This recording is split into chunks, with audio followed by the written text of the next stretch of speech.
Окуучу кызды Instagram аркылуу таанышкан эркектер зоруктап кетишкен. Бул тууралуу Ош шаарынын ИИБС билдирди.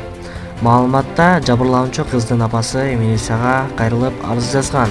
Анын айтуусунда эки эркек белгисиз батирде 15 жаштагы кызын зоруктап койгон.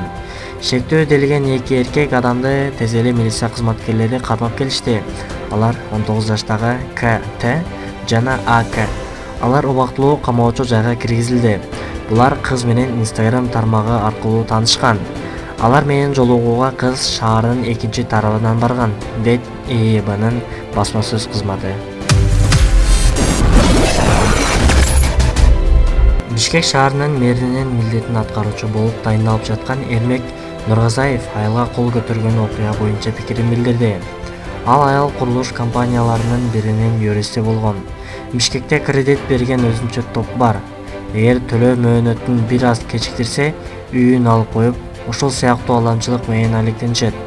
Ал айыл ушул фирманын юристи болот. Ал биздин үлүшчүлөрдүн жайын өтүп жаткан жерге келип, сүйлөшүп жаткан учурда кокусунан мени чаап ийген. Мен да күтүүсүз жерден ага жооп катары чапкам. Муну телефонуна тартып алышкан экен, деди Нургазаев.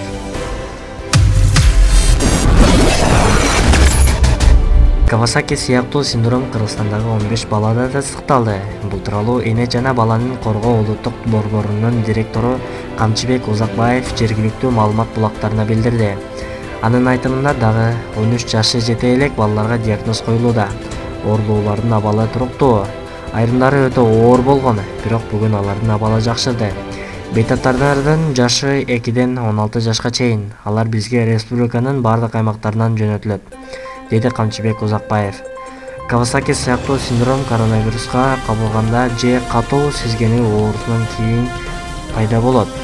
Баш оору жана башка көптөгөн белгилер бар деп түшүндүрдү ал. Биз орус тилин билүүгө милдеттүү эмеспиз. Бул тууралуу оюн бүгүн 9 февралда өткөн маалымат жыйынында Балбак Төлөбаев билдирди. Убакыттан пайдаланып айтып кетким келет. Орус тилинде так сүйлөй албаган чиновниктерди тепкилеп жатып калабыз. Биз орус тилин билгенге милдеттүү эмеспиз. Баарына түшүнүктүү болсун деген таризде расмий тилде сүйлөгөнгө аракет кылып жатабыз. Мага социалдык тармактарда фейктер, мамбеттер, мырыктар кеткиле деп жазып жатышат. Бирок бардык шаардыктардын ата-энелери айылдан келишкен. Андыктан бөлүнбөй орус тилин билбегендерге жардам бериш керек, дейт Төлөбаев.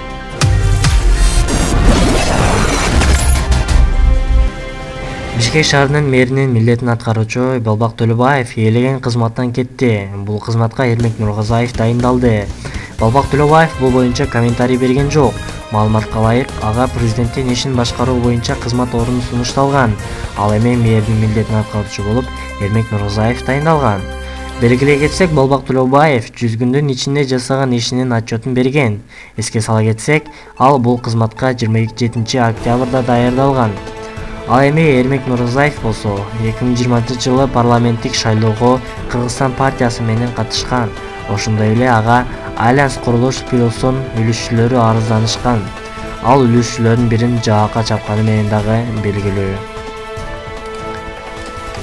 Бүгүн 9 февралда Бишкек шаарынын мэринин милдетин аткаруучу кызматын өткөрүп берген Балбак Төлөбаев журналисттер үчүн маалымат жыйын берди. Суроо: сиз кызматта турган учурда жол кире акысын көтөрүү маселесин май айына чейин чечип берүүнү убадаладыңыз эле.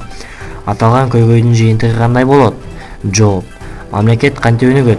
Качан гана ишти улантуу болгондо өнүгөт. Себеби Азиз Суракматовдун жакшы иштерин уланттым. Эгер мен айткан нерселер туура болсо, кийинки келген адам улантып кетиши керек.